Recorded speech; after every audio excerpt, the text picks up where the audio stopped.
اعوذ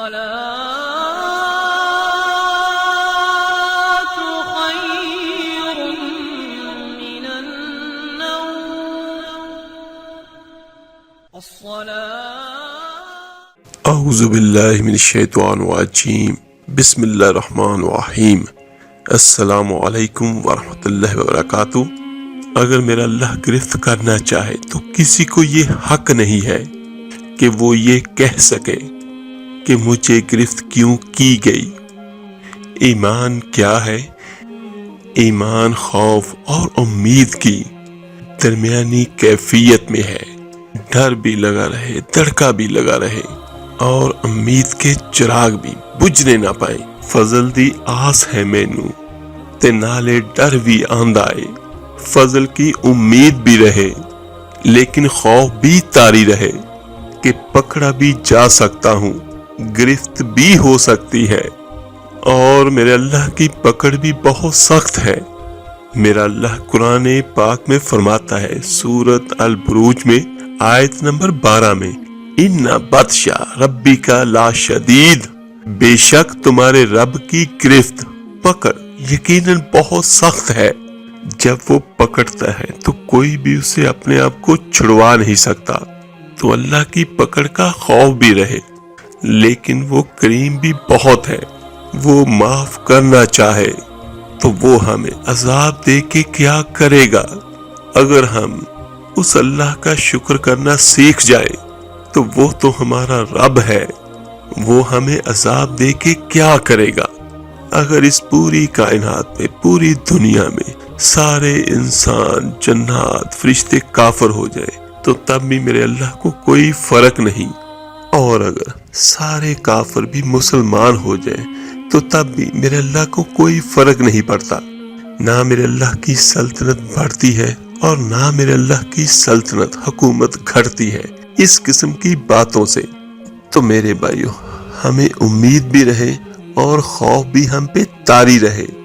شیخ عبدالحق محدث دہلوی رحمت اللہ علیہ حضرت سیدنا عمر رضی اللہ عنہ کا قول بیان کرتے ہیں کہ وہ فرماتے ہیں کہ اگر مجھے یہ پتہ چلے کہ سارے لوگ جنت میں جائیں گے اور صرف ایک شخص جہنمی ہوگا تو میں ڈرتا ہوں کہیں ایک وہ میں ہی نہ ہو جاؤں، اور اگر مجھے یہ پتہ چلے سارے لوگ جہنم میں جائیں گے اور ایک ہی صرف جنت میں جائے گا تو مجھے یہ امید ہوگی کہ شاید وہ ایک میں ہی ہوں۔ اور ہمارے اکثر معاشرے میں یہ باتیں ہوتی ہیں کہ اگر فلاں فلاں جنت میں چلا گیا تو ہم بھی جنت میں چلے ہی جائیں گے۔ ہم لوگوں نے اپنی آخرت دوسروں کے ساتھ جوڑ دی کہ فلاں بخشا گیا تو میں بھی بخشا جاؤں گا۔ تو سنیں انہوں نے، حضرت عمر نے کیا فرمایا کہ اگر سارے بخشے جائیں اور یہ خبر ہو کہ صرف ایک نے جہنم میں جانا ہے تو میں ڈرتا ہوں کہ کہیں وہ ایک میں ہی نہ ہو جاؤں، کہ وہ کہیں ایک میں ہی نہ پھنس جاؤں۔ ایک بچہ تھا، گھر سے روتا ہوا نکل گیا اور جنگلوں کے اندر آنسو بہاتا ہوا جا رہا ہے۔ ایک درویش ملا، اس نے کہا، بچے کیا ہوا؟ تو وہ بچہ کہنے لگا، مجھے اللہ سے بڑا ڈر لگتا ہے۔ تو وہ درویش کہنے لگا، تمہارے دامن میں تو گناہ ہی کوئی نہیں۔ کہتے ہیں کہ بڑے کی عزت اس لیے کرو کہ اس کی نیکیاں زیادہ ہوں گی، اور چھوٹے کی تکریم اور شفقت اس لیے کرو کہ اس کے دامن پہ گناہ نہیں ہے۔ اللہ اکبر! ہم لوگوں کے گناہ دیکھتے ہیں اور اپنی صرف خوبیوں پر نظر رکھتے ہیں۔ صوفیہ کا ایک جملہ اپنے ذہن کی تختیوں پر لکھ لیجئے، جب عیب دیکھنے کا شوق ہو وہ کہتے ہیں کہ اپنے اندر اتر جاؤ، اپنے گریبان میں جھانکو، اور جب خوبیاں دیکھنے کا شوق آئے تو دوسروں کو دیکھو، کسی کے اندر کوئی خوبی، کسی کے اندر کوئی خوبی۔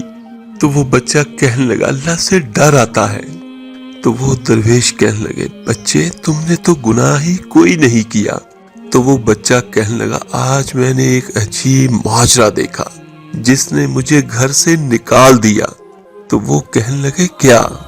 تو وہ بچہ کہنے لگا، میری ماں کھانا پکانے کے لیے چولہے میں آگ جلانے لگی تو اس نے لکڑیاں رکھی تو لکڑیوں کو آگ نہیں لگ رہی تھی، تو اس نے چھوٹی چھوٹی لکڑیاں توڑ کے پہلے نیچے رکھی اور ان کو آگ لگائی۔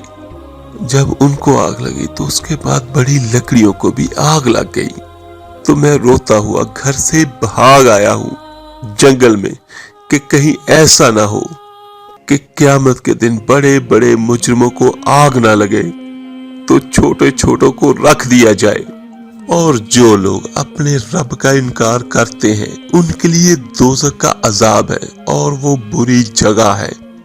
جب یہ لوگ اس میں ڈالے جائیں گے تو اس کی ایک بہت بڑی زور کی آواز سنیں گے اور دوزخ اس طرح جوش مارتی ہوگی جیسے ابھی غصے کی وجہ سے پھٹ پڑے گی۔ ایک بزرگ بیان القرآن میں لکھتے ہیں کہ یا تو اللہ تعالیٰ اس میں ادراک یعنی سمجھ اور غصہ پیدا کر دے گا کہ اس کو مغضوب بین حق پر غصہ آئے گا، اور یا مثال دے کر سمجھانا مقصود ہے کہ ایسا معلوم ہو جیسے دوزخ کو غصہ آ رہا ہے، اور جب دوزخ ان کو دور سے دیکھے گی تو وہ دیکھتے ہی اس قدر غضبناک ہو کر جوش مارے گی کہ وہ لوگ دور ہی سے اس کا جوش و خروش سنیں گے، اور جب وہ اس کی کسی تنگ جگہ پر ہاتھ پاؤں جکڑ کر ڈال دیے جائیں گے تو وہ وہاں پر موت ہی موت پکاریں گے۔ ابھی جہنم دوزخیوں سے 100 سال کے فاصلے پر ہوگی، اور اس کی نظریں ان پر پڑیں گی اور ان کی نظریں اس پر پڑیں گی، اور جہنم دیکھتے ہی پیچ و تاب کھائے گی اور جوش و خروش سے آوازیں نکالے گی جن کو وہ سن لیں گے، اور جب اس میں دھکیل دیے جائیں گے تو وہ موت کو پکاریں گے، یعنی جیسے دنیا میں کسی مصیبت کے وقت کہتے ہیں کہ ہائے مر گئے۔ اور دوسری بہت سی روایت میں یہ بھی معلوم ہوتا ہے کہ دوزخ اور جنت کو اللہ پاک سمجھ دے دیں گے۔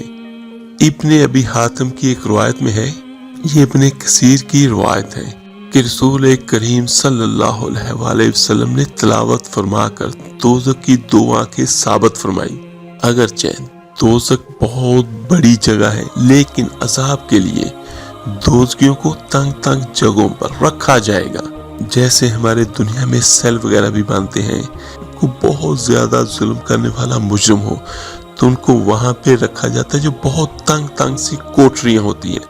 تو بعض روایت میں خود رسول کریم صلی اللہ علیہ وآلہ وسلم نے اس کی تفسیر منقول ہے کہ جس طرح دیوار میں کیل گاڑی جاتی ہے اس طرح دوزخیوں کو دوزخ میں ٹھونسا جائے گا، یہ بھی ابن کثیر کی روایت ہے۔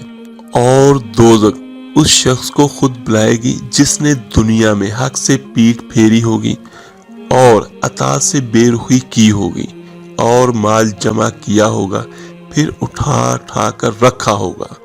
اور ابن کثیر میں ہے کہ جس طرح جانور دانہ تلاش کر کے چگتا ہے اسی طرح دوزخ میدان حشر سے برے لوگوں کو ایک ایک کر کے اور دیکھ بھال کر چن لے گی۔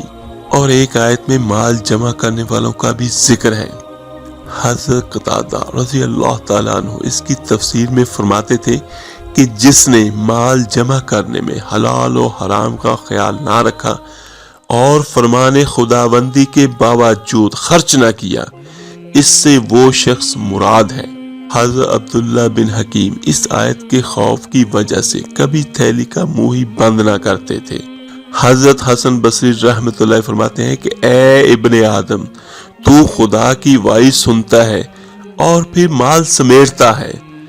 رسول اللہ صلی اللہ علیہ وآلہ وسلم نے فرمایا، قیامت کے دن انسان کو بکری کے بچے کی طرح یعنی ذلت کی حالت میں لا کر خدا کے سامنے کھڑا کر دیا جائے گا۔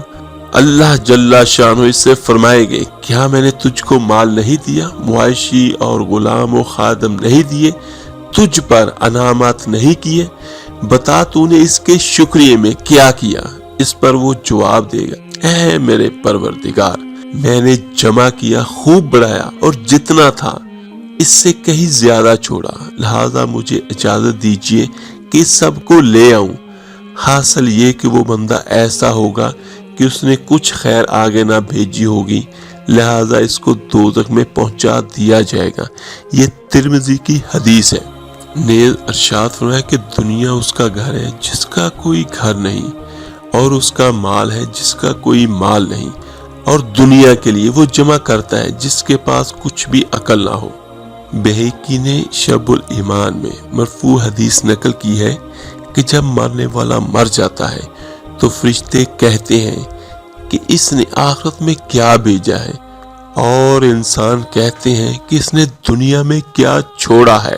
تو وہ بچے کے الفاظ سنیں، وہ کیا کہہ رہا ہے کہ کہیں ایسا نہ ہو کہ قیامت کے دن بڑے بڑے مجرموں کو آگ نہ لگے اور چھوٹے چھوٹوں کو رکھ دیا جائے۔ تو جب خوف سرایت کرتا ہے تو پھر عمر نہیں دیکھی جاتی، اور بڑھاپا بھی سب سے بدترین شخص وہ ہے جو بڑھاپے کے باوجود بھی بدکاری نہیں چھوڑتا، کیونکہ جب بندہ بوڑھا ہو جاتا ہے تو پھر اس کا کوئی بھی عذر باقی نہیں رہتا۔ جب بوڑھا بندہ گناہ کرتا ہے تو کوئی عذر نہیں ہے۔ یا ایھا الانسان ما غرک بربک الکریم، میرا اللہ پکار پکار کر کہہ رہا ہے، یا ایھا الانسان ما غرک بربک الکریم، او بھاگنے والے انسان، آجا پلٹ کے، تیرا رب بہت ہی کریم ہے۔ میں نے یہ بات سینکڑوں مرتبہ کہی، اور میرے سننے والے مجھ سے ہزاروں لاکھوں مرتبہ سن چکے ہیں، لیکن لفظوں کی چاشنی اور امید کی ایسی جگمگاتی کرنیں روشن ہوتی ہیں کہ دل میں چراغاں ہو جاتا ہے۔ اور یہ حقیقت ہے، جب میں یہ بول رہا ہوتا ہوں تو میرے اندر پھل جڑیاں سی پھوٹ رہی ہوتی ہیں، اور اللہ تعالیٰ کے تشکر کے اندر درد کی کیفیت بھی پیدا ہو رہی ہوتی ہے کہ وہ میرا اللہ کریم اللہ رحمت بھرے لہجے میں پکار کے کہہ رہا ہے کہ ہم جیسوں کو، سرکش کو، گناہگار کو، سیاہکار کو، بدکار کو کہہ رہا ہے، جو اس کی دہلیز چھوڑ کے بھاگ رہے ہیں، کہ او بھاگنے والے، آجا پلٹ کے کہ تیرا رب بہت ہی کریم ہے۔ کوئی ایسے بھی آواز دیتا ہے، کوئی ایسے بھی مجرم کو پکارتا ہے۔ ہماری دنیا کا قانون تو یہ ہے کہ مجرم کو پکڑو، ہتھ کڑی لگاؤ، اس کو جیلوں میں ڈالو، لیکن میرا اللہ کریم کیا فرماتا ہے؟ بھاگنے والے، آجا آجا میرے پاس، میں بہت ہی کریم ہوں۔ تو میرے عزیزوں، جو اللہ اتنا کریم ہے، اتنا رحمان ہے، تو ہم پھر اس کی کیوں نہ مانیں؟ اور اگر نہیں مانیں گے تو یہ تو اللہ نے کہا ہے کہ تیرے رب کی پکڑ بہت سخت ہے۔ اللہ تعالیٰ سے دعا ہے، اللہ تعالیٰ آپ کو، مجھے، ہم سب کو اسلام پر اور اس راستے پر چلنے کی توفیق عطا فرمائے جو اللہ کی محبت کی طرف لے کر چاہتا ہو۔ آمین ثم آمین۔ اس ویڈیو کو لائک، سبسکرائب اور شیئر ضرور کیجیے گا، صدقہ جاریہ سمجھ کر۔ آپ میرے لیے دعا کیجیے گا، میں آپ کے لیے دعا کروں گا۔ ملتے ہیں جلدی انشاءاللہ تعالیٰ ایک نئے وظیفے اور عمل کے ساتھ۔ اپنا بہت بہت خیال رکھیے گا۔ اللہ حافظ۔ علیہ وسلم، صلی اللہ علیہ وسلم۔